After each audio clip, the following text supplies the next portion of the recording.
Nah, saat dia mau terbangun di malam hari, terus akhirnya dia membasahi kakinya, dia melihat sebuah sosok.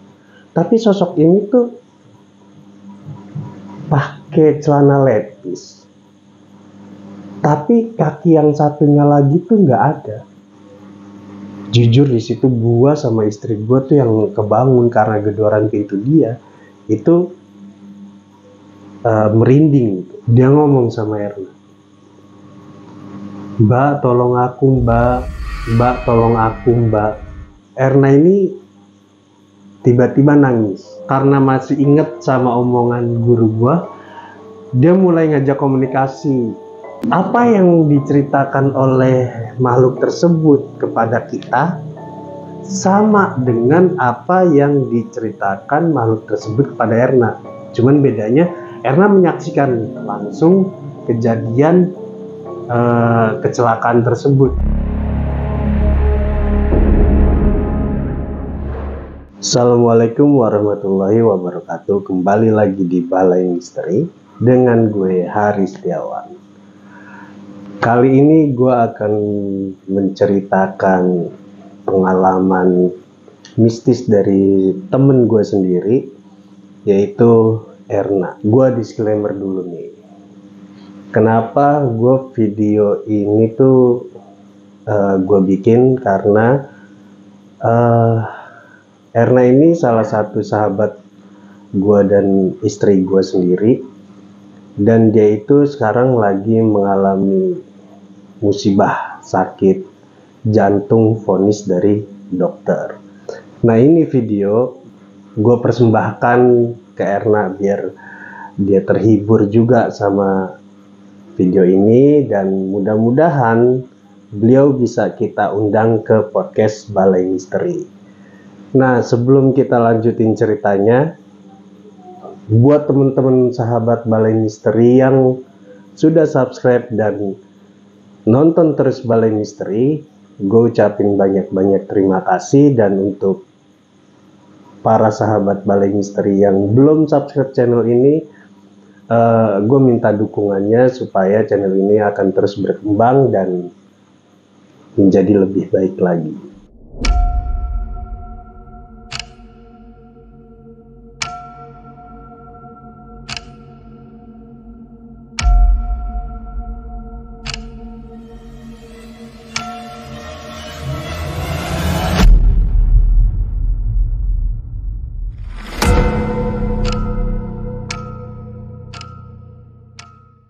Erna ini asalnya dari Semarang dan dia merantau ke Jakarta untuk mengais rezeki di Jakarta.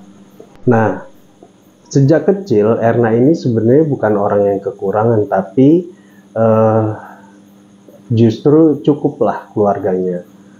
Karena orang tuanya ini memiliki suatu usaha nasi goreng yang cukup terkenal sih di daerahnya dia. Ibunya pun sebagai ibu rumah tangga sekaligus membantu suaminya.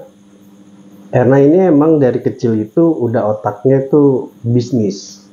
Jadi dia punya pikiran bisnisnya itu maju lah. Setiap apapun dia perhitungkan.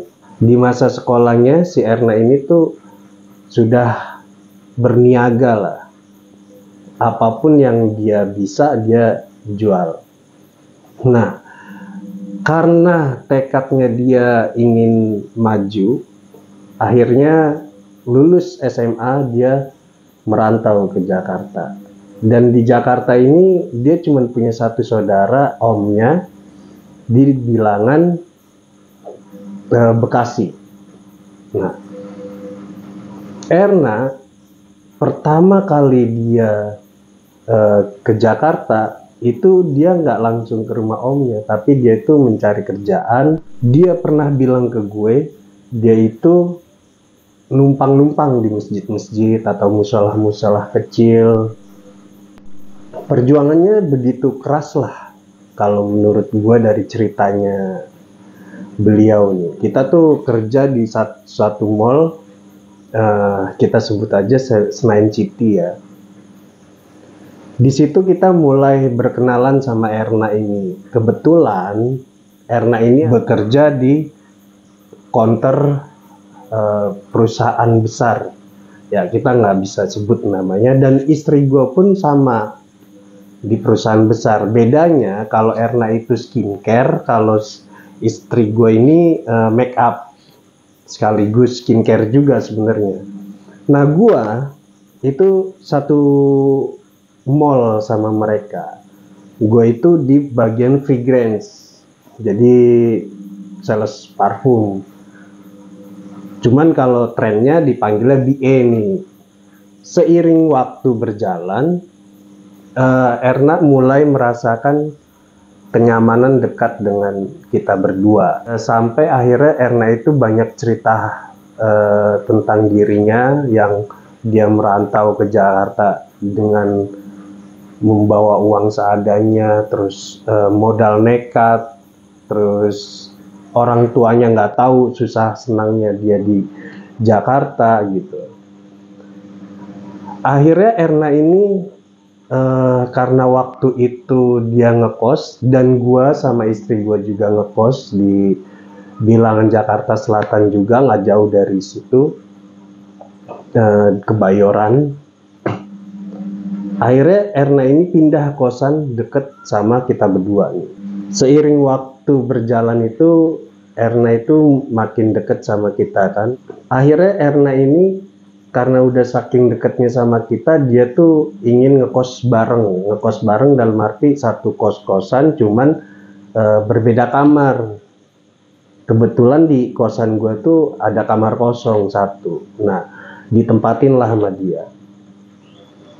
Setelah berjalannya waktu, dia deket sama istri gue dan kita juga bersahabat, makan bareng, terus jalan-jalan bareng, terus apapun diceritakan. Saat istri gua dan Erna ini hari liburnya sama, itu diajak sama istri gua untuk ke rumah orang tuanya. Karena Erna ini bisa bawa kendaraan, akhirnya diajaklah sama istri gua. Rumahnya orang tuanya istri gua atau mertua gua itu ada di Bilangan, Bekasi. Dan istri gua ngajak Erna untuk berlibur di sana, liburan lah, main-main, jengukin orang tua lah. Setelah jenguk orang tua dari istri gua, mertua gua nih, terus habis itu dia happy di sana, ngobrol banyak hal gitu kan. Terus kulineran di daerah Bekasi. Jam 9 malam mereka berdua pulang ke kosan. Sesampainya di kosan, malamnya Erna ini tidur di kamarnya. Erna ini punya satu kebiasaan sebenarnya. Setiap dia tidur, pasti harus kakinya basah. Jadi orang itu kebiasaan sebelum tidur itu kan pasti berbeda-beda. Ada yang pegangin kupingnya, ada yang ngul-ngul rambutnya dulu dia baru bisa tidur, ada juga yang minta dielus-elus baru tidur, ada juga yang gesek-gesek kaki dulu biar bisa tidur. Itu kan kebiasaan ya, itu jatuhnya kebiasaan, habit. Nah, Erna itu kebiasaannya kakinya harus basah sebelum tidur. Nantinya di tengah malamnya itu dia akan terbangun lagi untuk membasahi kakinya. Nah, saat dia mau terbangun di malam hari, terus akhirnya dia membasahi kakinya, dia melihat sebuah sosok. Bukan kayak yang digambarkan itu rambutnya panjang terus berdaster putih tuh, enggak. Tapi sosok ini tuh pakai celana levis. Tapi kaki yang satunya lagi tuh nggak ada. Di sini tuh Erna biasa aja. Dia saat cerita sama kita tuh biasa aja. Dia cuek aja, terus habis itu paginya dia cerita sama kita berdua. Gue tuh sempat aneh. Kok bisa dia seperti itu? Sesantai itu menghadapi kondisi seserem itu kan. Nah gue tanya sama Erna, kok lu bisa nak santai gitu, nggak ada rasa takut, nggak ada rasa kaget, nggak ada apa.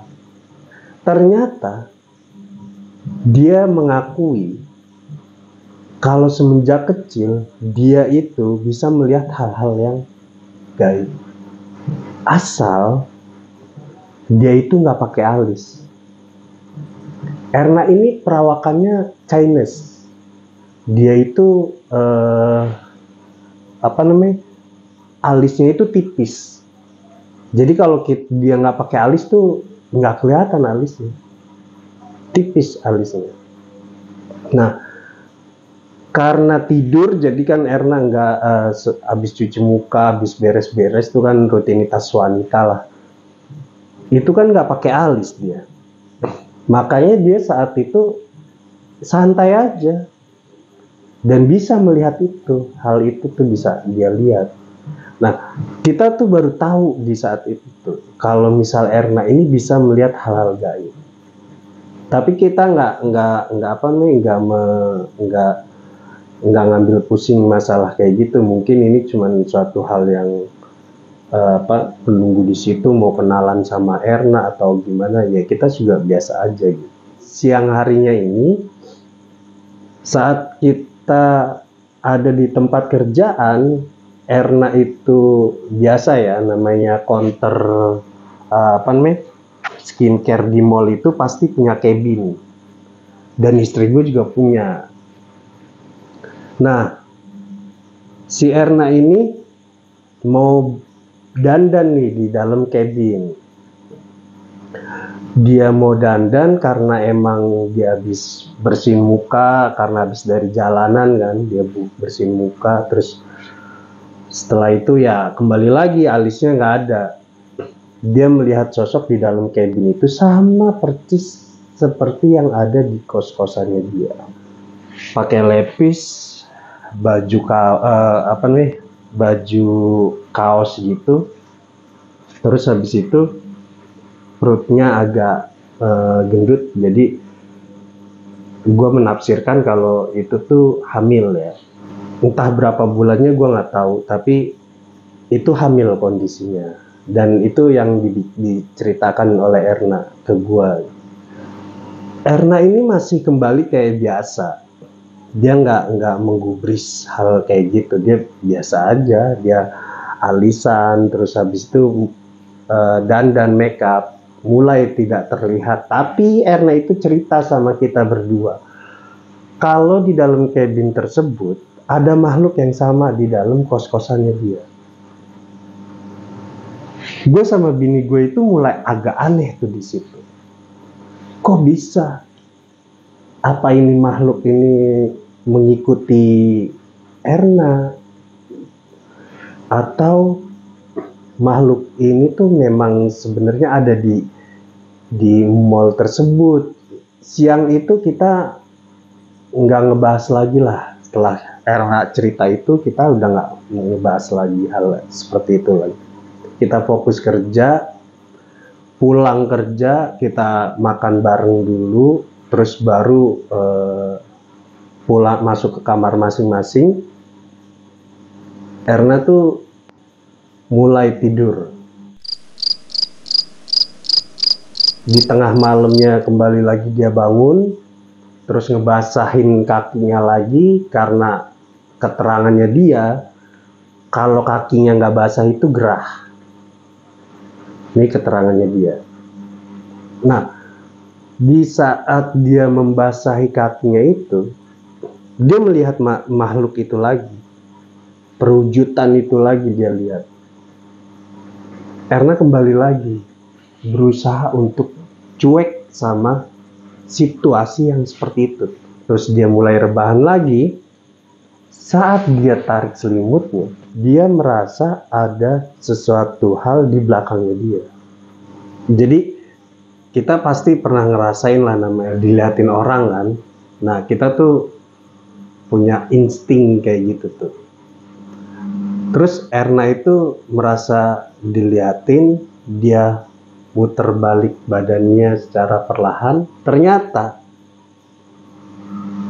Di depan mukanya dia itu makhluk tersebut. Erna kaget dong. Dia kaget, dia loncat, dia berdiri dari tempat tidurnya. Kalau selimut ditutupin guling kan ngebentuk tuh kan. Nah ini selimut ditutupin kayak orang, kayak ada orang. Jadi kebentuk tuh kayak bahunya, terus pinggulnya itu kebentuk. Erna dari situ karena kaget wajar lah. Dia keluar dari kamarnya, terus dia ke kamar gua kan. Dia gedor-gedor, mas, mbak, mas, mbak. Dia gedor-gedor. Akhirnya gue bukain. Ada apaan sih nak? Malam-malam gangguin orang tidur aja. Mas, gue numpang mas tidur di sini. Emang kenapa sih?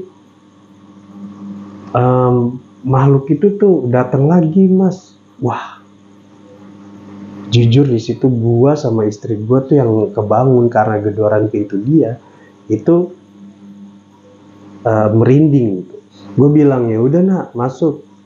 Tapi sorry nih ya, lu tidurnya di bawah. Karena kosan gue itu menyediakan kasur yang warna pink tuh. Dan gue saat itu sama istri gue udah punya kasur yang spring bed. Jadi gue beli sendiri. Karena Erna itu selalu ngebasahin kakinya waktu tidur.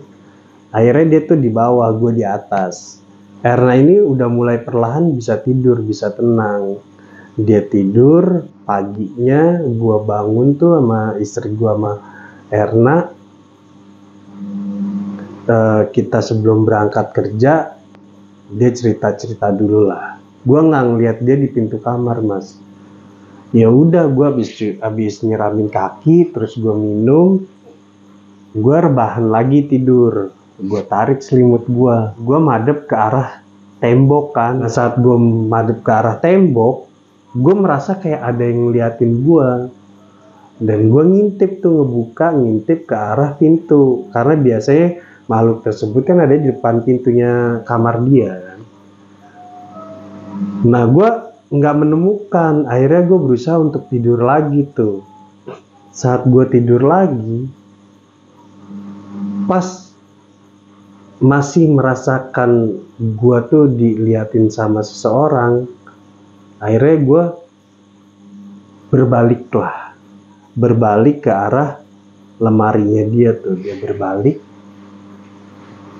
Pas gue buka mata mas, ternyata dia ada di depan muka. Tapi mukanya gak kelihatan mas. Mukanya tuh gak kelihatan. Ini yang gue lihat cuman hanya rambut aja. Ya gue kaget mas. Akhirnya gue loncat, gue lari ke kamar lu, gue minta tidur di kamar lu gitu. Ya setelah dia cerita itu, kita berangkat kerja kan bareng-bareng. Kita berangkat kerja sampai tempat kerjaan, terus entah ada apa lagi, dia cerita sama istri gue lagi kan, karena konternya deket-deketan. Dia cerita sama istri gue. Nah gue kan konter gue kan agak jauh.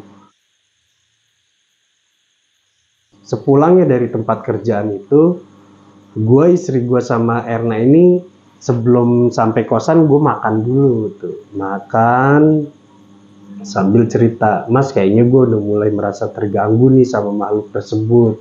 Karena biasanya tuh kalau gue ngeliat kayak gini, paling sehari atau cuman sekelebatan aja, atau cuman sekali aja gue ngeliatnya. Tapi kalau ini tuh kayaknya neror gue terus. Disitulah gue cerita sama Erna, dan gue sama bini gue ngebuka. Sebenarnya gue berdua ini, nah setiap malam Selasa itu selalu ngaji di daerah Kampung Melayu, dan gue ikut pengajian tersebut. Pengajian ini tuh mempelajari hal-hal gaib ini. Jadi kayak misalnya ngobatin orang yang kesurupan atau santet. Nah itu gue mempelajari itu. Nah, wah mas, kalau misalnya emang bisa, gue mau dong gue ke sana untuk berobat. Ya udah, kalau emang mau berobat ke sana, yuk gue anterin. Tapi malam Selasa nih, nah, dan kebetulan besoknya malam Selasa. Nah, Oh ya udah mas, oke. Berarti malam ini gue numpang nginep rumah lu dulu ya, di kamar lu dulu ya. Ya, ya udah nggak apa-apa nak kalau emang mau nginep di kamar gue. Ya, kembali lagi tidur di kamar gue ya, alhamdulillah sih si Erna nggak apa ya namanya, nggak merasakan hal-hal gaib lagi, tapi dia justru cuman kayak denger ada ketukan tuh di depan kamar gua. Kita berangkat kerja masuk siang, terus pulang dari pekerjaan itu kita langsung menuju ke pengajian gua nih.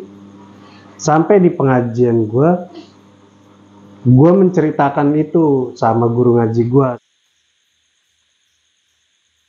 Kita mulai pengajian. Karena pengajian itu dimulai di jam 12 malam sampai jam 1 malam. Si Erna ini dipanggil sama guru ngaji gue untuk maju ke depan. Setelah dia maju ke depan, dicek sama guru gue kan. Entah dicek gimana, terus mungkin secara mata batin aja ya. Si guru gue bilang gini, nak ini lu punya titipan dari leluhur lu, atau dari turun-temurun lu nih. Yang orang lain tuh jarang banyak yang punya. Ya kalau bisa dibilang indigo lah. Karena Erna ini bisa melihat hal-hal gaib. Dan kalau bisa dibilang juga dia ini kayak tulang wangi lah. Karena suka disukai sama hal-hal gaib. Dan akhirnya Erna ini cerita banyak apa yang udah dialami. Nah setelah itu guru ngaji gue bilang gini, ya udah nak, kayaknya sih ini bukan hal negatif, artinya bukan yang bisa mencelakakan lu, tapi ini sebenarnya dia punya pesan atau dia tuh punya sesuatu keinginan dari diri lu sendiri. Ya mudah-mudahan ini positif ya, artinya positif tuh bisa nggak macem-macem lah, nggak minta hal-hal apapun. Oh ya udah Bi, kalau kayak gitu gimana solusinya? Solusi dari guru ngaji gua itu coba nak, mungkin nanti akan ada komunikasi antara lu sama si makhluk tersebut atau si roh tersebut gitu. Nah kalau misalnya udah komunikasi, lu coba tanya apa yang dia inginkan, apa yang dia mau dari diri lu gitu. Kalau emang itu sifatnya mencelakakan lu atau bekerja sama dengan lu, itu langsung lu tolak aja. Tapi kalau misalnya kayak sekedar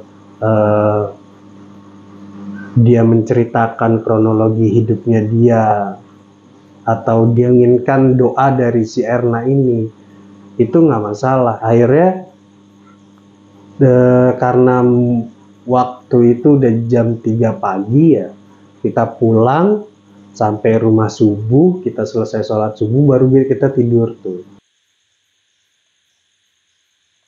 Memang di jam 12 siang itu kan kita selalu cari makan, terus kita makan di kamar gua gitu kan. Ntar gantian di kamarnya dia juga. Ya udah pas lagi makan itu Erna cerita tentang apa yang dia rasakan di saat pengajian tadi malam. Nah, Erna itu cerita gini, Mas, gue semalam itu di pengajian ngerasain kayak badan gue berat, terus gue tuh rasanya pengen nangis terus. Nah terus udah gitu, ntar berubah lagi kayak gue tuh ntar panas, ntar dingin, ya mungkin meriang kali nak, bercandanya gue kan. Enggak mas, itu tuh kayak slide sedikit, kayak waktu yang sebentar aja nih, sebentar lagi gue pengen nangis banget, terus akhirnya gue rasanya pengen marah-marah, ntar rasanya gue adem, ntar rasanya lagi gue panas gitu. Nah itu dalam waktu singkat aja tuh mas ngerasain seperti itu. Terus yang pasti lebih lamanya itu ngerasain badan gue tuh sakit dan pegel-pegel, kepala gue tuh ngerasa kayak apa ya, kayak dicengkram gitu sama kuku-kuku, sakit semua kepala gue. Nah di saat itu tuh gue masih menghiraukan biasa kali nak, mungkin gitu kan, gangguan atau energi negatif dari tubuh lu itu mulai bereaksi tuh, karena kita kan ngebacain ayat-ayat suci kan. Nah itu hal wajar lah gitu. Selesai pembicaraan itu, kita biasa seperti aktivitas biasa, terus habis itu mulai malam dia tidur. Si makhluk ini kali ini tuh bersuara. Dia ngomong sama Erna, "Mbak, tolong aku, Mbak. Mbak, tolong aku, Mbak." Nah, karena mulai mendengarkan suaranya dan mulai menampilkan wajahnya, artinya wajahnya tuh, maaf ya, rambutnya tuh sebahu, wajahnya tuh yang tadinya nunduk dengan ketutup rambutnya, itu mulai nengok ke arah Erna, minta tolong. Wajahnya udah berantakan banget, matanya nggak ada, dan ininya tuh, muka-mukanya ini tuh udah hancur semua. Itu tuh kalau kata Erna itu sosok yang menyeramkan lah menurut Erna. Selama dia itu bisa melihat hal-hal kayak gitu, itu yang paling menyeramkan dan yang bikin perut dia mual tuh. Dia datang ke kamar gua, terus kita berangkat kerja, dia mulai cerita, karena menurut gua ini mulai meresahkan nih, dan mulai sudah membuka komunikasi si makhluk tersebut. Akhirnya gue sama si Erna sama istri gue kembali lagi ke rumah guru ngaji gue. Berarti tuh malam Kamis tuh. Waktu baru datang, guru ngaji gue tuh senyum-senyum aja, senyum-senyum, terus ya menyapa lah segala macem, basa-basi. Setelah itu baru Erna menceritakan apa yang dialamin di malam setelah dia ngaji nih. Ngobrol sama guru ngaji gue, membacakan sesuatu. Gue nggak tahu ya membacakan apa. Terus habis dia ngebacain bacaan Al-Quran, si Erna ini tiba-tiba nangis. Terus habis itu bercerita. Di kondisi itu gue belum tahu kalau itu yang namanya kesurupan awalnya. Dan bini gue juga belum memahami itu, karena kita kan baru belajar itu kan. Nah, guru gue bilang, kita dengerin aja apa yang dia omongin, apa yang dia utarakan. Kita dengerin obrolannya dia, dan makhluk tersebut cerita. Dia ini orang Bekasi, tempat tinggalnya di Bekasi, dan dia ini mengalami sebuah pahitnya tentang kehidupan. Dia wanita seusia 20 tahunan. Dia memiliki orang tua yang bapaknya seorang pengangguran, judi, mabuk-mabukan. Ibunya PSK di wilayah tersebut. Karena keterbatasan ekonomi dan bapaknya yang bermoral bejat, dia dipaksa untuk menjual diri. Di situ sebenarnya dia nggak mau tuh melakukan hal tersebut, karena dia menginginkan hidup yang lebih layak, dan dia ingin bekerja di tempat yang layak. yang semestinya. Terus dia mau melanjutkan ke pendidikan yang lebih tinggi lagi. Tapi karena kondisi orang tuanya seperti itu, akhirnya orang tuanya ini, si bapaknya ini yang bermoral bejat itu, menjual dirinya. Kalau sampai dirinya itu nggak mengikuti kemauan orang tua laki-laki atau bapaknya ini, ibunya itu udah bisa kena kekerasan dari bapaknya. Dan akhirnya mau nggak mau dengan terpaksa dirinya melakukan hal tersebut. Berjalan beberapa lamanya waktu, si perempuan itu hamil. Dengan kondisinya dia masih muda, akhirnya dia memutuskan untuk mengakhiri hidupnya dengan cara dirinya ke kereta api. Di situ ada rasa marah lah. Dan gue sebagai orang tua, sebagai bapak gitu, kayak nggak habis pikir ada orang tua yang bisa begitu sama anaknya. Ya untuk status anaknya tersebut, entah itu anak sambung atau anak aslinya, gue nggak tahu. Tapi apapun statusnya, itu seharusnya tidak dilakukan oleh orang tua. Ternyata di dunia lainnya, artinya Erna ini badannya lagi dikuasai oleh makhluk tersebut, dan Erna sendiri ternyata saat kesurupan itu dia ada di alam lain. Erna pun setelah sadar menceritakan hal yang sama. Jadi dia bilang gini, gua tuh mas ada di gambaran itu saat wanita itu ada di pinggir rel kereta api, terus wanita itu jalan di rel kereta api, nggak lama di kereta Jawa. Jadi kereta dari Jawa ke arah Jakarta. Nah terus saat gue menyaksikan itu mas, gue udah berteriak, gue manggil dia gitu. Nah terus ada yang nepuk di pundak gue itu. Gue nengok, terus dia bercerita sama gue tuh. Itu gambaran kehidupan aku. Ini seperti ini.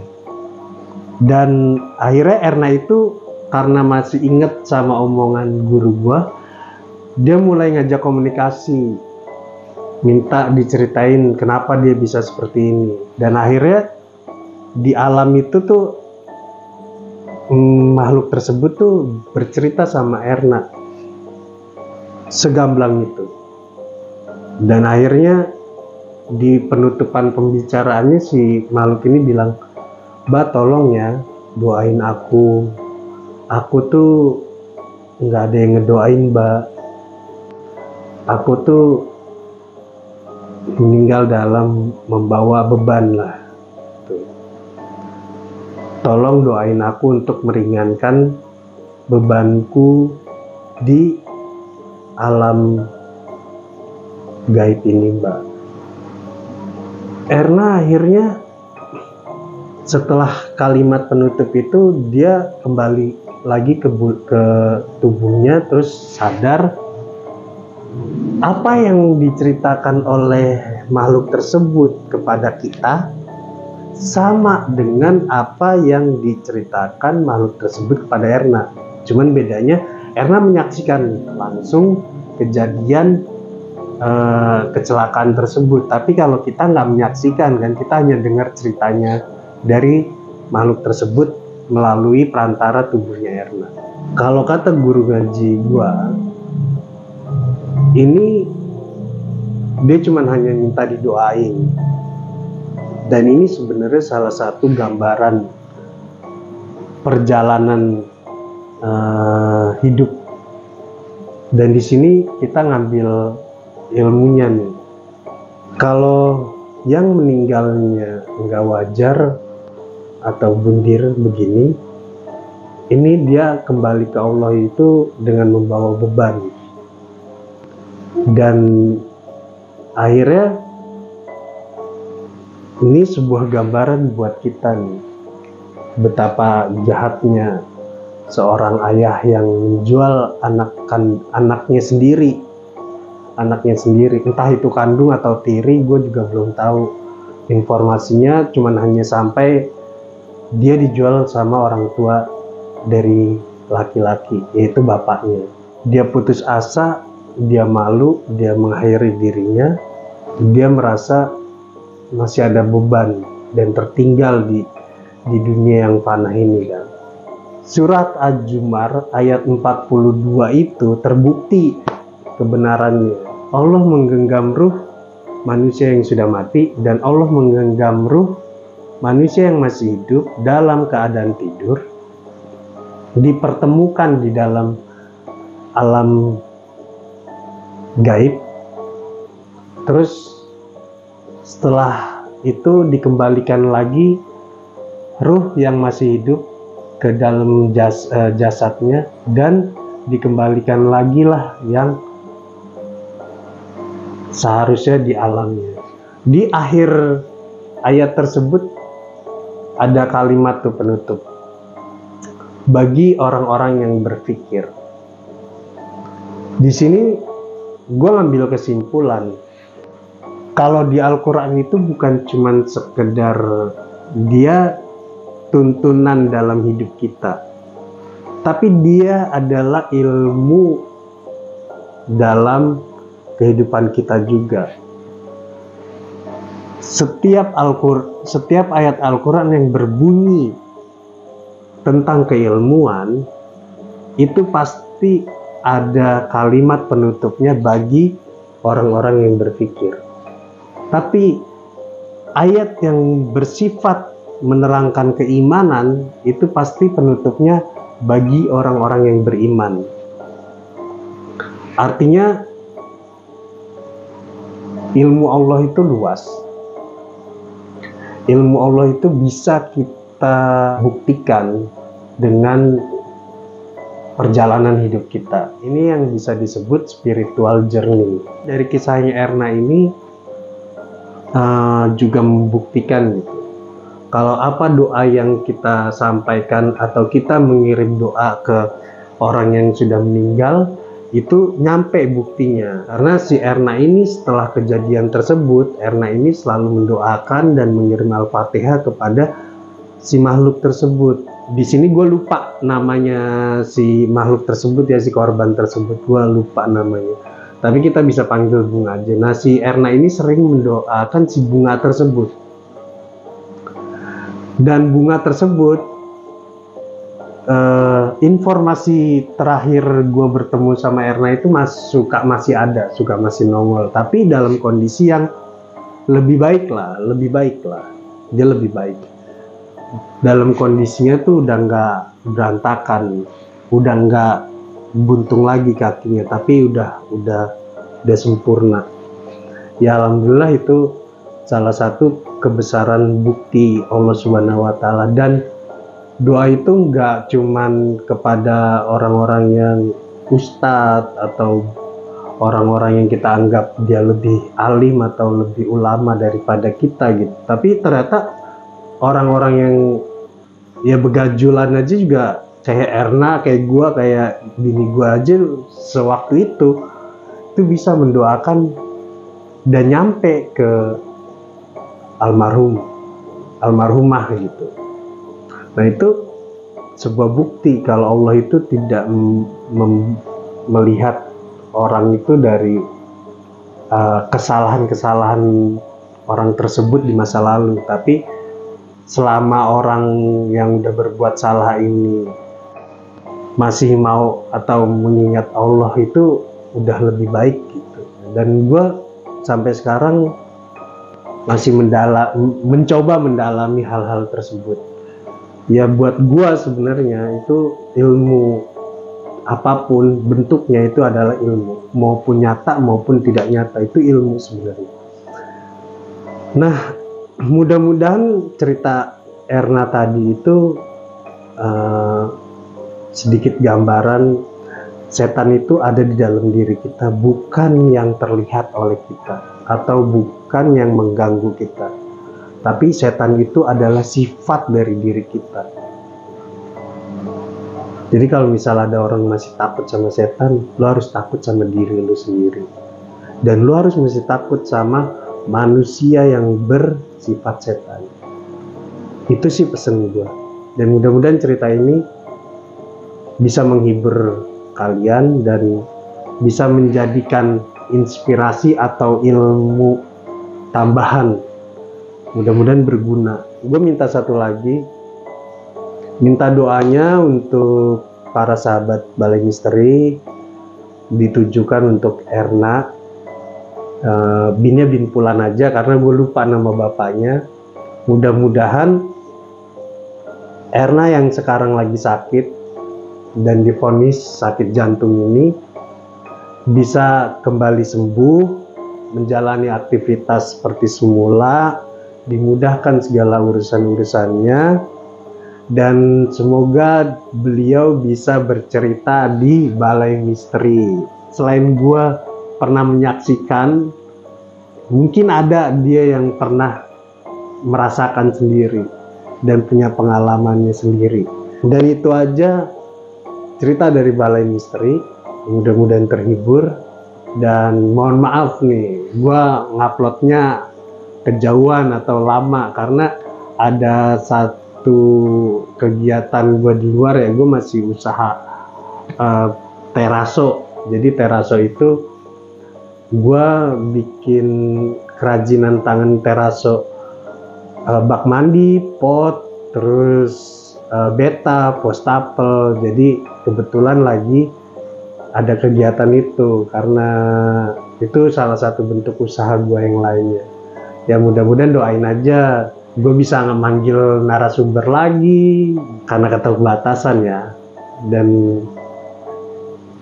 terima kasih buat teman-teman Balai Misteri yang udah menyaksikan Balai Misteri.